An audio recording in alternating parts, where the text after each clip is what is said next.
Hello everyone. आज का हमारा टॉपिक है किंगडम मोनेरा, जिसमें हम आर्कीबैक्टीरिया, बैक्टीरिया, साइनोबैक्टीरिया, माइकोप्लाज्मा और एक्टिनोमाइसीटीज़ के बारे में डिस्कस करेंगे। मोनेरा किंगडम को किंगडम ऑफ प्रोकैरियोट्स भी बोला जाता है। मोनेरा किंगडम में सभी प्रोकैरियोट्स आ जाते हैं, जिसमें माइकोप्लाज्म, बैक्टीरिया, एक्टिनोमाइसीटीज़, साइनोबैक्टीरिया और ब्लू ग्रीन एल्गी आ जाते हैं। अब देखते हैं कि मोनेरा किंगडम के करैक्टरिस्टिक क्या क्या हैं। सभी जो मोनेरा है वो एंशियंट लाइफ से विकसित हुए हैं और इन्हें प्रोजीनेट बोला जाता है।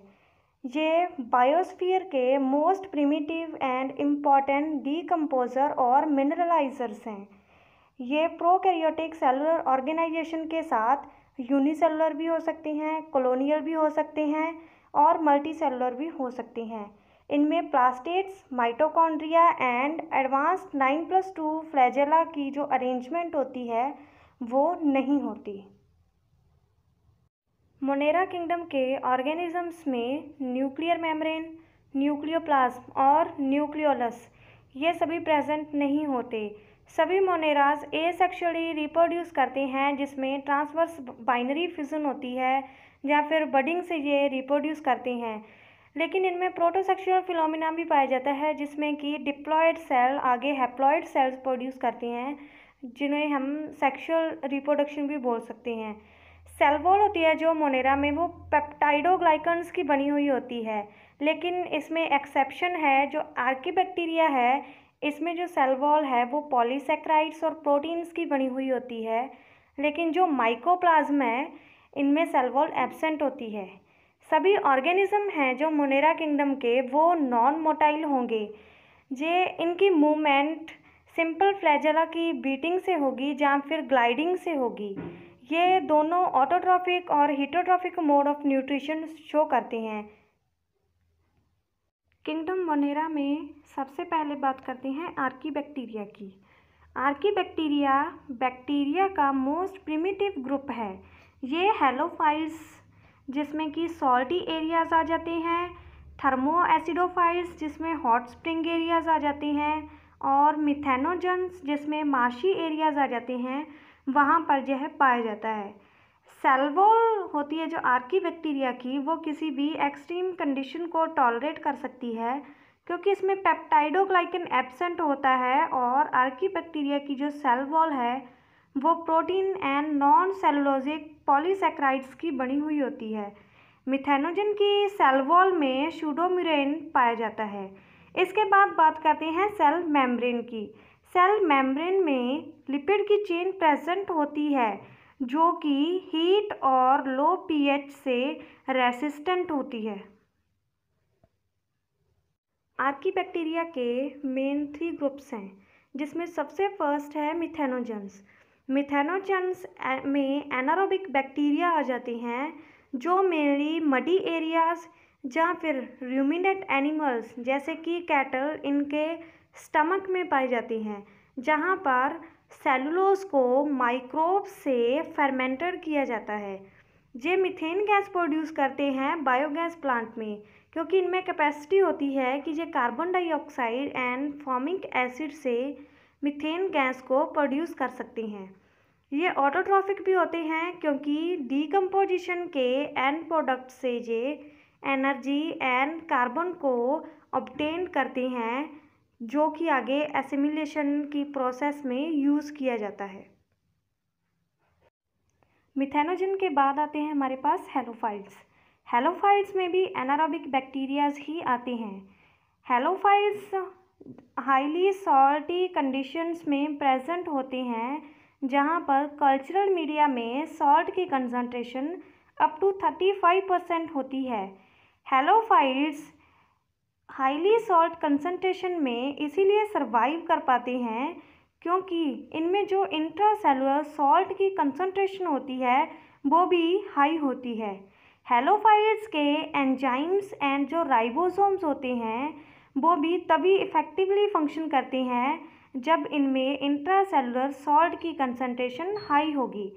सनलाइट की प्रेजेंस में ये एक पर्पल कलर की पिगमेंटेड मेम्ब्रेन को डेवलप करते हैं, जिसमें बैक्टीरिया रोडोप्सिन पर प्रेजेंट होता है, जो लाइट एनर्जी को मेटाबॉलिक एक्टिविटीज़ के लिए यूटिलाइज करता है। ये मेटाबॉलिक एक्टिविटीज़ फोटोसिंथेसिस से डिफरेंट होती हैं। थर्ड टाइप है हमारे पास थर्मोएसिडोफाइल्स। थर्मोएसिडोफाइल्स एरोबिक बैक्टीरियाज होते हैं जो कि हॉट सल्फर स्प्रिंग्स में पाए जाते हैं, जहाँ पर temperature up to 80 degree Celsius होता है। इनमें कैपेसिटी होती है कि ये हाई टेम्परेचर और हाई एसिडिटी पर सल्फ़र को सल्फ्यूरिक एसिड में चेंज कर देते हैं। इसीलिए इनको थर्मोएसिडोफाइल्स बोला जाता है, क्योंकि ये टेम्परेचर और एसिड लविंग बैक्टीरियाज होते हैं। इनमें सम बैक्टीरियाज ऐसे भी होते हैं जो सल्फ़र को हाइड्रोजन सल्फाइड में एनारोबिक कंडीशंस के अंदर रिड्यूस कर देते हैं। आर्कीबैक्टीरिया के बाद सेकंड है हमारे पास साइनोबैक्टीरिया। ब्लू ग्रीन एल्गी या फिर एल्गी की साइनोफाइसी क्लास को सिंपल प्रोकैरियोटिक ऑर्गेनाइजेशन के कारण न्यू नेम दिया गया, जिसे कि साइनोबैक्टीरिया बोला गया। साइनोबैक्टीरिया को largest and most diverse photosynthetic bacteria भी कह सकते हैं, क्योंकि इनमें 2000 या फिर इससे ज़्यादा साइनोबैक्टीरियल स्पीशीज़ प्रेजेंट है। साइनोबैक्टीरिया में ग्रीन प्लांट्स की तरह ही क्लोरोफिल ए प्रेजेंट होता है। साइनोबैक्टीरिया यूनिसेलुलर भी हो सकती हैं, कॉलोनियल भी हो सकती हैं और फिलामेंटस भी हो सकती हैं। हर एक फिलामेंट पे एक म्यूसिलेज की शीट प्रेजेंट होती है, या फिर जिसमें एक से ज़्यादा सेलुलर स्ट्रैंड्स प्रेजेंट होते हैं, जिनको ट्राइकोम्स बोला जाता है। साइनोबैक्टीरिया बैक्टीरिया से लार्ज और इलेबोरेट होते हैं। साइनोबैक्टीरिया की स्ट्रक्चर टिपिकली प्रोकैरियोटिक होती है, जिसमें वन एनवेलप ऑर्गेनाइजेशन होती है, जिसके अंदर पेप्टाइडोग्लाइकन की सेल वॉल आ जाती है, नेक डीएनए आ जाता है, 70S राइबोसोम आ जाता है, और इसमें मेम्ब्रेन बाउंड स्ट्रक्चर जैसे कि endoplasmic reticulum, mitochondria, Golgi body, lysosome and vacuoles, ये सब एब्सेंट होता है। Cyanobacteria asexually binary fission, budding, fragmentation और मल्टीपल फिजन से रिप्रोड्यूस करते हैं। फ्रेगमेंटेशन होती है जब साइनोबैक्टीरिया के फिलामेंटस पार्ट्स की, तो इनसे स्मॉल मोटाइल फिलामेंट्स जनरेट होते हैं, जिनको हार्मोगोनिया बोला जाता है। कुछ एक स्पीशीज में एकाइनेट्स भी डेवलप हो जाते हैं। एकाइनेट एक ऐसी स्ट्रक्चर होती है फिलामेंटस बैक्टीरिया की, जिसमें कि इसका एक सेल डोरमेंट हो जाता है, सेल वॉल थिक हो जाती है और ये हीटेरोसिस्ट की फॉर्मेशन करता है।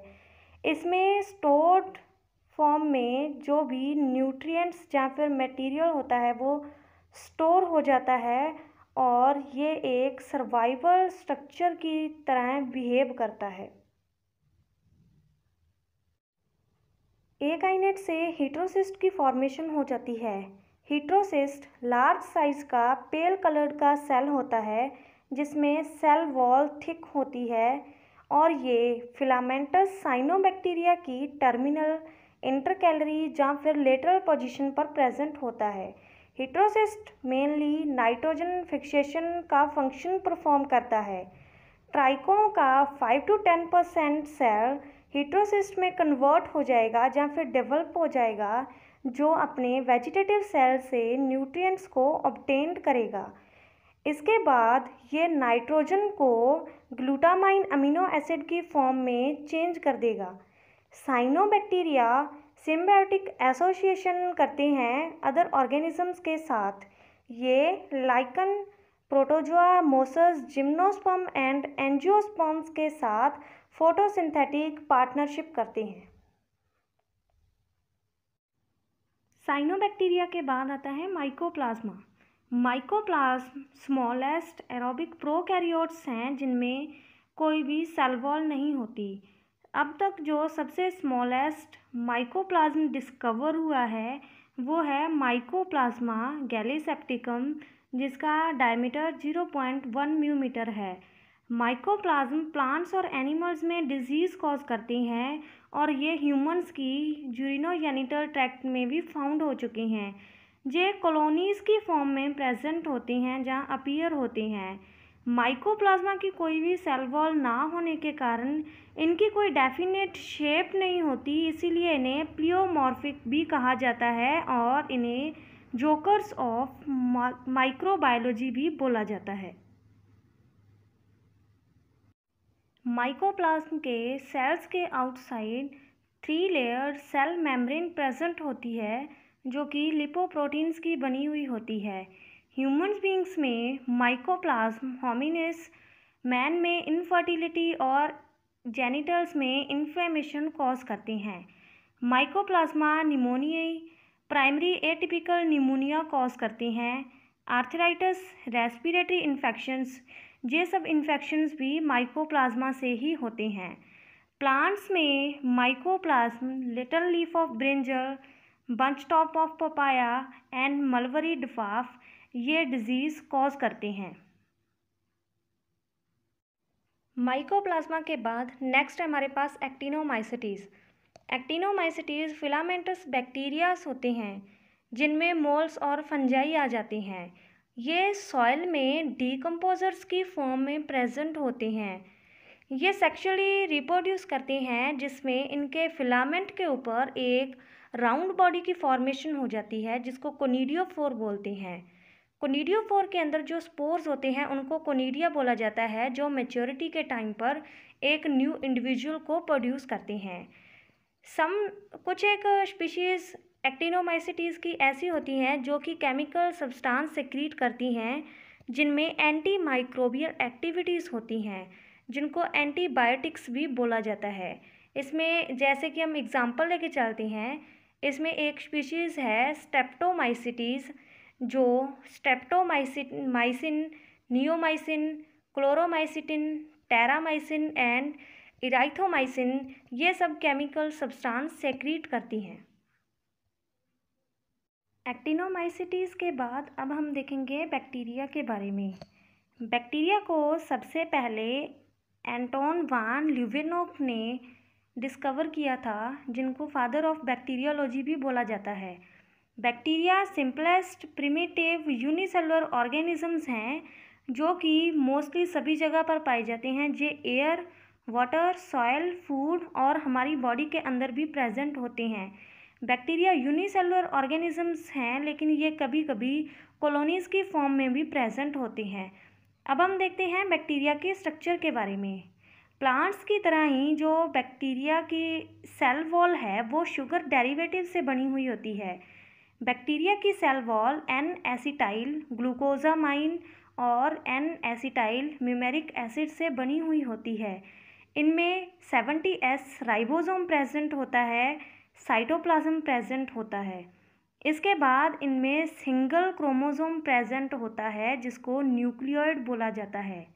क्रोमोसोम के अलावा इनमें एक्स्ट्रा क्रोमोसोमल डीएनए प्रेजेंट होता है जिनको प्लाज्मिड बोला जाता है, जो आगे 3 टाइप का है। सबसे पहले हमारे पास एफ फैक्टर जिसमें फर्टिलिटी फैक्टर आ जाता है जो जेनेटिक मटेरियल के एक्सचेंज में हेल्प करता है। सेकंड आता है आर फैक्टर जो कि इसको रेसिस्टेंट प्रोवाइड करता है। थर्ड आता है कोलिकिनोजन फैक्टर जो कि कोलिकाइंस को सेक्रीट करता है जो दूसरे बैक्टीरियाज को किल करता है। इसके बाद इसमें आ जाता है फ्लैजेला। फ्लैजेला बैक्टीरियल सेल की या बैक्टीरिया की मूवमेंट में हेल्प करते हैं। फ्लैजेला के अलावा इसमें पिलाई प्रेजेंट होते हैं जो कि रिप्रोडक्शन में हेल्प करते हैं। नेक्स्ट हम देखते हैं बैक्टीरिया के सेल की शेप के बारे में और उनकी मूवमेंट के बारे में। बैक्टीरिया की सेल की शेप के बेसिस पर इनको 4 ग्रुप्स में डिवाइड किया गया है। सबसे पहले है कोकस। कोकस में स्फेरिकल सेल्स आ जाती हैं, जहाँ जो स्फेरिकल शेप के सेल्स होते हैं वो आ जाते हैं। सेकंड है इसमें बैसिलस। बैसिलस में रोड शेप्ड सेल्स आ जाती हैं। थर्ड है स्पाइरिलम। स्पाइरिलम में स्पाइरल और कर्व्ड शेप्ड सेल्स आ जाती हैं। और विब्रियो में कॉमा शेप्ड सेल्स आ जाते हैं। मोस्टली जो बैक्टीरिया के सेल्स होते हैं वो मूवमेंट नहीं कर पाते, लेकिन कुछ बैक्टीरिया में फ्लैजेला प्रेजेंट होते हैं जिनकी वजह से ये मूवमेंट कर सकते हैं। फ्लैजेला इनके एक एंड पे भी प्रेजेंट होते हैं, जहाँ फिर कभी कभी जो फ्लैजेला है वो क्लस्टर की फॉर्म में प्रेजेंट होते हैं, जहाँ तो वो एक साइड पे प्रेजेंट होते हैं और जहाँ फिर वो दोनों साइड पर भी प्रेजेंट हो सकते हैं। फ्लैजेला की हेल्प से बैक्टीरिया के सेल मूवमेंट करते हैं। नेक्स्ट है हमारे पास बैक्टीरिया में न्यूट्रिशन। बैक्टीरिया में ऑटोट्रॉफिक और हीटोट्रॉफिक दोनों मोड से ही न्यूट्रिशन होता है। सबसे पहले हम बात करेंगे ऑटोट्रॉफिक न्यूट्रिशन की। ऑटोट्रॉफिक न्यूट्रिशन में आउटसाइड से किसी भी सोर्स से एनर्जी को ऑब्टेन कर लिया जाता है और इस एनर्जी की हेल्प से इनऑर्गेनिक रॉ मटेरियल को ऑर्गेनिक मटेरियल में चेंज कर दिया जाता है, जहाँ फिर हम ऐसा बोल सकते हैं कि इनऑर्गेनिक रॉ मटेरियल से ऑर्गेनिक मटेरियल की सिंथेसिस हो जाती है। ऑटोट्रॉफिक न्यूट्रिशन दो टाइप का होता है, कीमोसिंथेसिस एंड फोटोसिंथेसिस। जो बैक्टीरिया इन दो वे से न्यूट्रिशन को ऑब्टेन करते हैं उनको कीमो ऑटोट्रॉफ्स और फोटो ऑटोट्रॉफ्स बोला जाता है। नेक्स्ट है फोटो ऑटोट्रॉफिक बैक्टीरिया। बैक्टीरिया में दो टाइप के फोटोसिंथेटिक पिगमेंट्स प्रेजेंट होते हैं। फर्स्ट है बैक्टीरियोक्लोरोफिल एंड सेकंड है बैक्टीरियोफियोफाइटिन। ये दोनों पिगमेंट्स क्रोमेटोफोर्स में प्रेजेंट होते हैं। क्रोमेटोफोर बैक्टीरिया के सेल के साइटोप्लाज्म में डिस्पर्स्ड होता है। बैक्टीरिया में क्लोरोप्लास्ट एब्सेंट होता है। इस प्रोसेस में ऑक्सीजन की इन्वॉल्वमेंट नहीं होती और इस टाइप की फोटोसिंथेसिस को एनऑक्सीजेनिक फोटोसिंथेसिस प्रोसेस बोला जाता है। नेक्स्ट हम बात करते हैं हीटोट्रॉफिक न्यूट्रिशन की। हीटोट्रॉफिक न्यूट्रिशन एक ऐसी प्रोसेस है जिसमें कि रेडीमेड ऑर्गेनिक न्यूट्रिएंट्स को आउटसाइड सोर्स से ऑब्टेन्ड किया जाता है। इस प्रोसेस को हीटोट्रॉफिक न्यूट्रिशन बोलते हैं। नेक्स्ट आता है chemo autotrophic bacteria. Chemo autotrophic bacteria में वो बैक्टीरिया आ जाते हैं जो एक्स एर्गोनिक केमिकल रिएक्शन से एनर्जी को ऑब्टेन करते हैं और इस एनर्जी की हेल्प से इनऑर्गेनिक रॉ मटेरियल को ऑर्गेनिक फूड में चेंज कर लेते हैं। इन टाइप के बैक्टीरिया को कीमो ऑटोट्रॉफिक बैक्टीरिया बोला जाता है। केमिकल रिएक्शन में जो ऑक्सीडेशन से जो एनर्जी रिलीज़ हो रही थी, बैक्टीरिया उनको ऑब्टेन करते हैं और उन्हें एटीपी मॉलिक्यूल्स की फॉर्म में ट्रैप कर लिया जाता है। बैक्टीरिया में रेस्पिरेशन एरोबिक भी हो जाती है, जिसमें एटमॉस्फेरिक ऑक्सीजन की प्रेजेंस होती है, और एनएरोबिक भी होती है जिसमें कि एटमॉस्फेरिक ऑक्सीजन की प्रेजेंस नहीं होती, जहाँ फिर ऐसा बोल सकते हैं कि ऑक्सीजन की एब्सेंस होती है। नेक्स्ट टॉपिक है हमारे पास रिप्रोडक्शन इन बैक्टीरिया। बैक्टीरिया में सेक्सुअली और एसेक्सुअली दोनों टाइप से ही रिप्रोडक्शन होती है। एसेक्सुअल रिप्रोडक्शन बैक्टीरिया में बाइनरी फिजन से होती है जब कंडीशंस फेवरेबल होती हैं, और जब कंडीशंस अनफेवरेबल्स होती हैं तो बैक्टीरिया में एंडोस्पोर की फॉर्मेशन हो जाती है, और फेवरेबल कंडीशंस में ये स्पोर्स एक न्यू बैक्टीरिया में डेवलप हो जाते हैं। बैक्टीरिया में ट्रू सेक्सुअल रिप्रोडक्शन एब्सेंट होती है, लेकिन इसमें जेनेटिक रिकॉम्बिनेशन की प्रोसेस होती है, जहाँ पर दोनों बैक्टीरियल सेल्स का जेनेटिक मटेरियल एक्सचेंज हो जाता है। ये मेनली 3 मेथड से होता है। फर्स्ट है ट्रांसफॉर्मेशन, सेकंड है ट्रांसडक्शन एंड थर्ड है कॉन्जुगेशन। जेनेटिक रिकॉम्बिनेशन में सबसे फर्स्ट टाइप है ट्रांसफॉर्मेशन। ट्रांसफॉर्मेशन में एक अननोन मैकेनिज्म से एक बैक्टीरियल सेल के जेनेटिक मटेरियल को दूसरे बैक्टीरियल सेल में मूव कर दिया जाता है, और एक टाइप के बैक्टीरिया को दूसरे टाइप के बैक्टीरिया में चेंज कर दिया जाता है, या फिर ऐसा भी बोल देते हैं कि नॉन कैप्सुलेटेड बैक्टीरिया को कैप्सुलेटेड फॉर्म में चेंज कर दिया जाता है। सबसे पहले इसके बारे में ग्रिफिथ ने स्टडी की थी डिप्लोकोकस निमोनिया को लेकर, और इसीलिए इस फिनोमिना को ग्रिफ्थ इफ़ेक्ट के नाम से जाना जाता है। इसके बाद फर्दर इस प्रोसेस के बारे में डिटेल से एवरी, MC कार्टी और MC लियोड ने स्टडी की थी। सेकेंड टाइप है हमारे पास ट्रांसडक्शन। ट्रांसडक्शन एक ऐसा मेथड है जिसमें बैक्टीरियोफेज की हेल्प से एक बैक्टीरियल सेल के जेनेटिक मटेरियल को दूसरे बैक्टीरियल सेल में ट्रांसफ़र कर दिया जाता है। बैक्टीरियोफेज वायरसेस होते हैं जो कि बैक्टीरिया को इन्फेक्ट करते हैं। ट्रांसडक्शन प्रोसेस सबसे पहले सैल्मोनेला टाइफिनेरियम में जिंडर एंड लेडरबर्ग ने 1952 में डिस्कवर किया था। थर्ड टाइप है कॉन्जुगेशन। कॉन्जुगेशन में बैक्टीरियल सेल फिजिकली एक दूसरे के कांटेक्ट में आते हैं और सेक्स पिलाई की हेल्प से कॉन्जुगेशन ट्यूब की फॉर्मेशन हो जाती है। कॉन्जुगेशन ट्यूब से जेनेटिक मटेरियल एक बैक्टीरियल सेल से दूसरे बैक्टीरियल सेल में मूव हो जाता है। कॉन्जुगेशन सबसे पहले लेंडरबर्ग ने और टैटम ने 1946 में ई कोलाई में डिस्कवर की थी, जिसमें इन्होंने देखा था कि डोनर बैक्टीरियम और रेसिपिटेंट बैक्टीरियम में कॉन्जुगेशन की प्रोसेस हो रही थी। डोनर बैक्टीरियम में सेक्स पिलाई होता है या फिर एफ फैक्टर होता है, जबकि रेसिपिएंट बैक्टीरियम में दोनों एब्सेंट होते हैं।